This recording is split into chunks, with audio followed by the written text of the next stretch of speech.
Hi guys, continuing our Australian Open tennis coverage here with round one bets. We've just been filming a very in-depth Australian Open outrights and draw, both men's and women's singles there. So do check that video out on our Sports Review playlist. But we're continuing on now. Round one bets, introducing Well Capper, Alex from Need for Tips, and Ardil from tipstersclub.com. Very interesting chats that we've just had, and you guys were almost itching now to get out your round one bets. I had to hold you back because it's specific for this video for those searching for those round one bets. Gonna start with our new guest here, very new face here at Sportsbook Review, Ardil. Ardil, you were really the one itching to get. You took out some plays a long time ago, like literally when the bookmakers released the odds, you jumped on it, and as a result, you got some. But a lot of them, you said that you took even like before, obviously the draw and things like that, but you managed to get those sort of very decent odds. So what are you holding right now for round one men's side? Men's, one moment for the men.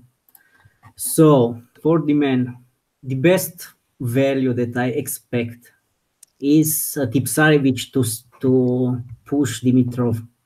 That is if Tipsarevic is fit, he has the game style, he has the matchup advantage.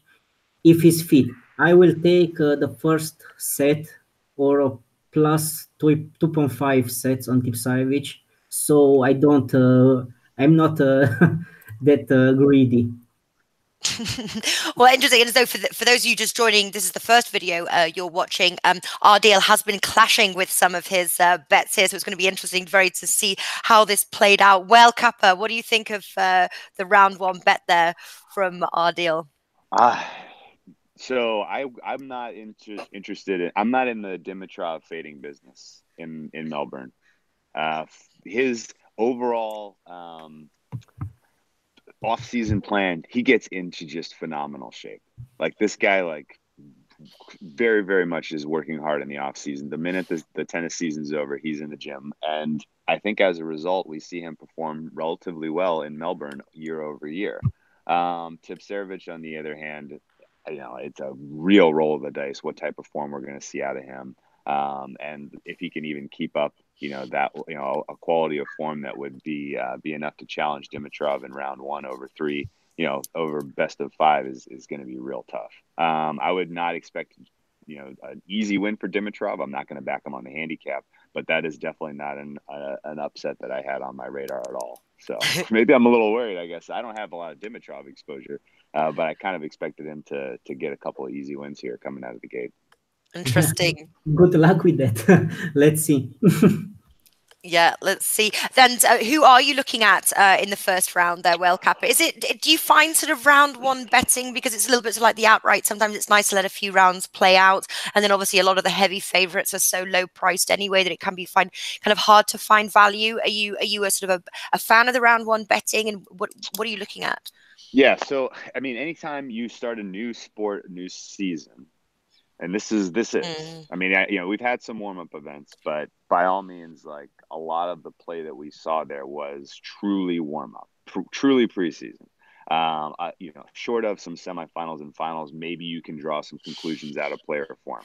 Otherwise, I think you can't necessarily look at a result from last week and like Osaka losing, for instance, right? Like you look at that result and you may say, "Oh, well, she's in bad form." Well, yeah, I don't know. I don't know if we really think she was, in that match to win it or in that tournament even to win it. So it's tough to really assign motivation and conclusions from what we've seen so far, which means that everything that you're betting on this round of tennis is based on your priors. You have made some assumptions coming into this season as to which players you think will perform well on this surface and at this time and in this tournament. And either you're right on those or you're wrong.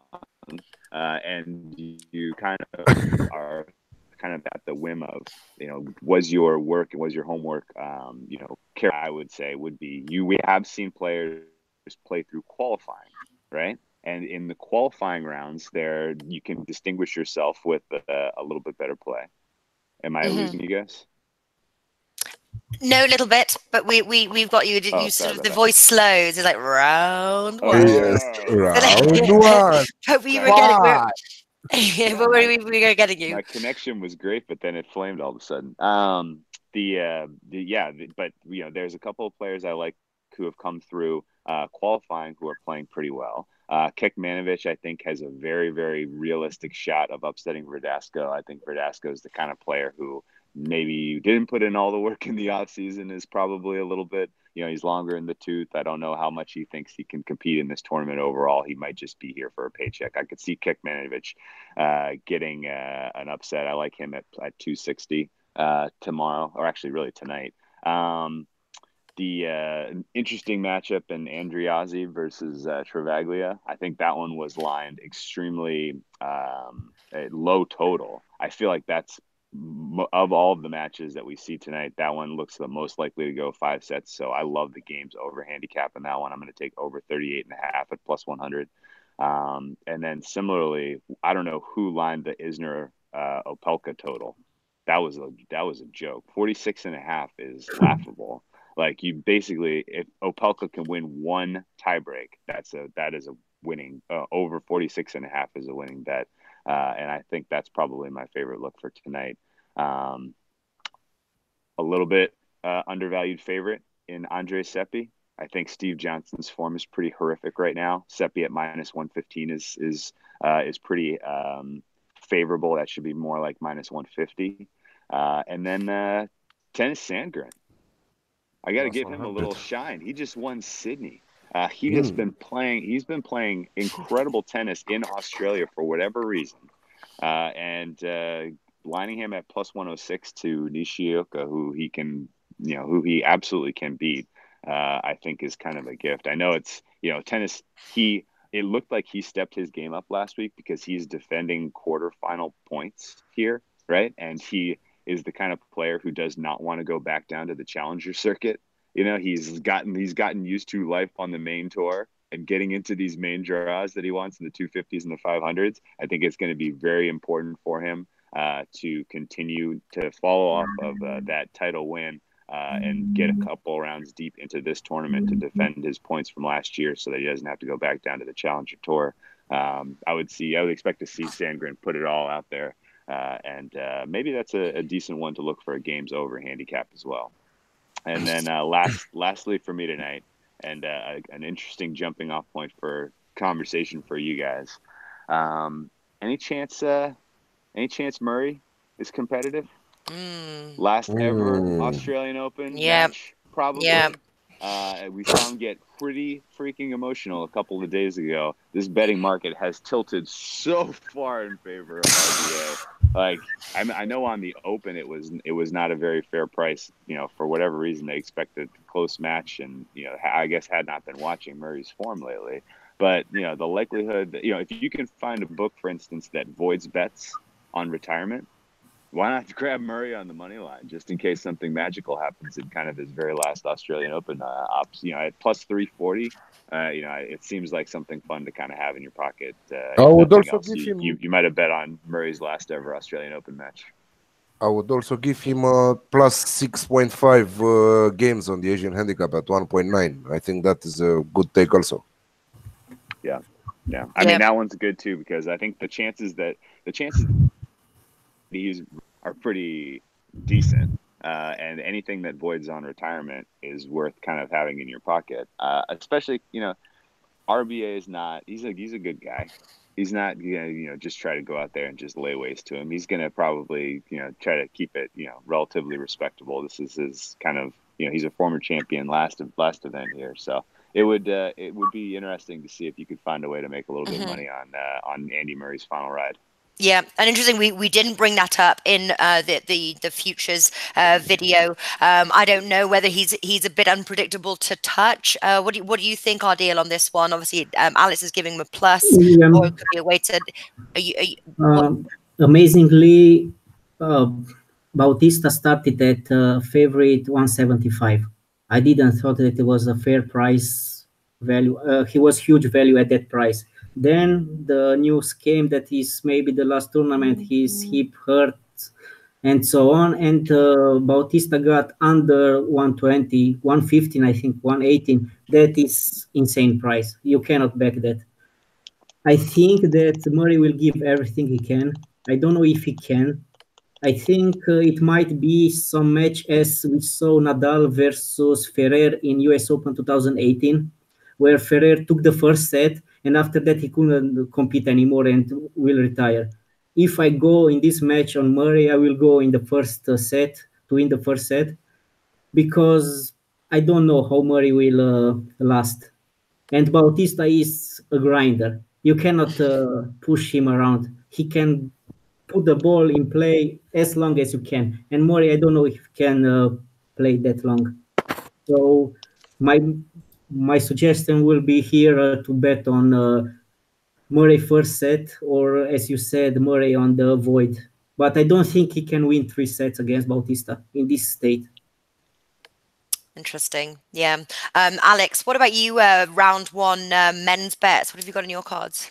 Yeah, I love tennis Sangre and that even money there against Nishioka. I think that Benoit Paire has a huge chance to win against Dominic Thiem at 3.8. Huge odds there. I really love that play. Tsitsipas Berrettini, I expect a long match over 37.5 games at 1.83. Opelka, Wellcapper was talking about that game, Isner versus Opelka. I think that Opelka can pull off the upset here and win against Isner at 3.1 with Unibet right now. 3.1, huge odds again. And Thomas Berdick, minus 1.5 sets on the Asian handicap against Kyle Edmund at 1.86. But I really like the two big odds, Paire to beat Thiem and Opelka to beat Isner at 3.8 and 3.1 respectively. Yeah, there was a comment from Hoops who asked, why does Thiem not perform well on hard courts? What's your answer to that one? I don't know if it's that reason. I know that we know that hard court is not his favorite court in tennis, but I don't know exactly why. It's not. I just know that he cannot compete very well on court, and the numbers are talking. You know? The reason is because his strokes are very wide. His backhand stroke needs time, and he doesn't have time on these medium fast surfaces of Australia or indoors. That's why he cannot beat, he cannot break, he cannot return well. In the clay season, he can stand 2 or 3 meters behind the baseline, return every serve, even Karlovic, even Isner serve, he can return on clay. But here he has no time. He can only push the ball back, and that's a loser. That's a losing tactics because his swing is very, very loopy. Loopy. All right. So we've got round one plays from Whale Kappa. Alex, did you finish giving your ones there? You just finished. That's right. Yes. And obviously to our new guest, RDL. What are you looking at? I think that, as Alex said, Tsitsipas and Berrettini will play at least 4 sets, and that's the over 36.5, I think, or something like that. 37.5. Yeah, that's a nice look. Yeah, maybe it moved. I don't know. I like the look of Herbert to surprise Query. He's insanely priced, like 280. I don't know why, because there might be some tie breaks and everything can happen there. I like the look of Duckworth to cover some handicaps because he can serve, he can hold some serves. If the prices are right, Karlovic and Hurtzak, some tie breaks maybe. There is Isner Opelka, of course, the over, the tie breaks in the match, maybe also the Opelka handicap, but I do not think that he can defeat Isner. They played, let me check, in 2016 in the semifinal of Atlanta. Opelka was 2 years ago, but Opelka was better back 3 then. years ago. No, 2 years. It was in the second part of 2016. Yeah. Opelka was better than now back then because he had some good run, and he won the first set in the tiebreak, and after that he lost 6-4, 6-2. Isner improved his return games, and Opelka is how to say has no brain. he can frustrate himself. He can play like he doesn't care. He can be a bitch on the court. And I do not trust these players at 3.1 or something like that. And Isner wants to win. He wants to win his slams. Despite playing 3-4 hours matches, he will give everything. And this is the guy I want to back. This is the kind of guy I want to back in the matches. The guys that don't go without the mindset. I have a friend, Greg, who's got a great flow chart for whether or not, what you do about an Isner match. Is the game in the United States? Yes, best bet Isner. Is the game outside of the United States? Fade Isner. And so if he gets upset outright in the first round of Australian Open, it wouldn't surprise me remotely. But over, I think is the easiest way to attack that one. Hopefully we get a split first two sets, 7-6, 6-7, and then whatever happens, happens. Regarding what you said, Isner in USA. Last year I backed Isner at 101 to win Miami. No, there you go. That was incredible. Yeah. That was I don't know, that felt like it was like a career defining event for him, and I thought he would fall off more after that, but he's actually kind of let me continue with some matches because I found them. Kyrgios with Raonic at overs and tiebreaks for sure. So this will be a long match and not so entertaining for sure. I think if Feliciano Lopez is fit, he can win price 3 against Thompson. I don't know what the price is, but why they came up with this price, but it's insane. And I think Bolt will frustrate Sock because Sock has struggled in the heat. He cannot win a slam match easily, and Bolt is Australian and he knows the temperatures. He's, as you said, the body is used to this climate, and I think this will be a shock in the first round, and he's priced over 3 for sure. And that's it from me. All right, what I'm going to do just to round off the video now, the round one bets for those who want their pen and papers and to just write it down. If you can just sort of give your favorite plays, if you want to give one, all, however you would like to do it, just for our viewers here. Alex, start us off. What do you like round one betting for men's and women's, please? Okay, from women's, I have Destiny Ayava plus 5.5 on the Asian handicap on games against Madison Keys at 1.9. I have Venus Williams. Now the price dropped to 1.61, but I took it with 2 units few days ago against Mihaela Buzărnescu. Halep 2-0 at 1.97. After that, on the men's side, I have tennis at 2.0. Benoit Paire at 3.8. Tsitsipas Berrettini over 37.5 at 1.83. Opelka at 3.1 against Isner, and Thomas Berdych minus 1.5 on the Asian handicap at sets at 1.86. All right, and I'm going to go to you, Ardil. Obviously, you think differently about Simona Halep, who is injured now with back injury. Yeah, I don't think that there is much value now left because Kanepi is 3 now. Kanepi had some feet problem, so that's why she didn't play. But I saw some videos of her recently, and in the off season she prepared correctly, and she had no pains and no struggles. So I think that she might frustrate Halep because she can hit through her. On the men's side, yeah, I like the overs on Tsitsipas, as said. On the women's side, I wrote also a preview of Venus Williams versus Buzărnescu, and I feel like Williams should win this quite easily. And I do have the Herbert bet, as said before, and I like Dona Vekic to win against Mladenovic despite being some short price, but I don't think that she can lose this match. All right, well, Kappa, what are you looking at on the women's side? So I'm gonna sit out the first 2 rounds of the women's match by match play. get a little bit of better idea of how some of these players, what their strategies, how they've changed with their new coaches, and then dive in once we get to probably round 3. But I like the look on Venus Williams a lot, and between Kanepi and Halep, I'm going to side with Alex. I think Halep gets this done 2-0, and I don't expect Halep to go particularly far in this tournament, but it's so incredibly tough to come in off of no match play in so long and perform against the #1 player in the world. I mean, she's not #1 in her current form, obviously, but she's a top 10 player in the world. So it's going to be very, very tough for her to repeat the upset we saw at the U.S. Open. Yeah, it's a number game. That's what I said. It's a number grab, yeah. And if you got the opener, yeah.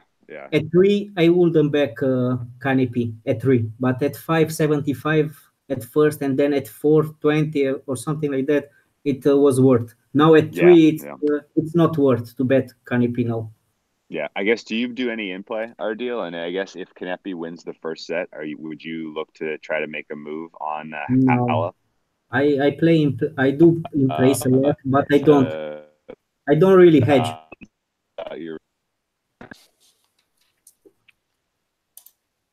We're losing you there, Whale, I think. So you were saying there, Ardeel, you don't hedge, but you do in play. I do a lot of in play because I watch a lot of tennis every day, and I think that the edge lies in seeing how the players behave on court.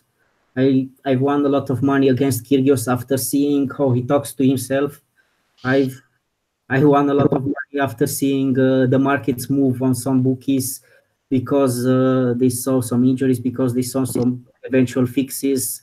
There are a lot of little things that you can see in play that you cannot see pre-match. And that's why I watch a lot of tennis. I watch the odds movements. I watch how many bookies behave in the same price, and that there is the edge. Yeah, I know tennis is great for in playing. Do you in play bet Whale Kappa on tennis? If you have a position where you get an early number grab like on Kanepi and she wins the first set and you can get Halep coming back for plus money, I would take that every time. I don't usually do a ton of it though, because you have to really be dedicated to watching very, very closely and watching the market and timing your entries and things like that. So usually I like to just kind of kick my feet up and enjoy it more. But anyway, it should be a fun fortnight. I can't wait to get into some more of these round by round bets, and we're going to learn a lot over the first couple of days as far as who's in shape and who's dangerous. So it should be a hell of a lot of fun.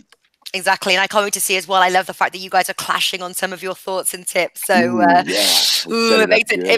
makes it more interesting. And Alex, I know obviously in the past when we've done the Grand Slams, you've been posting some in-play tips over onto our Twitter handle, Odds Market. Will you be doing the same? Can we expect some more from you this time round?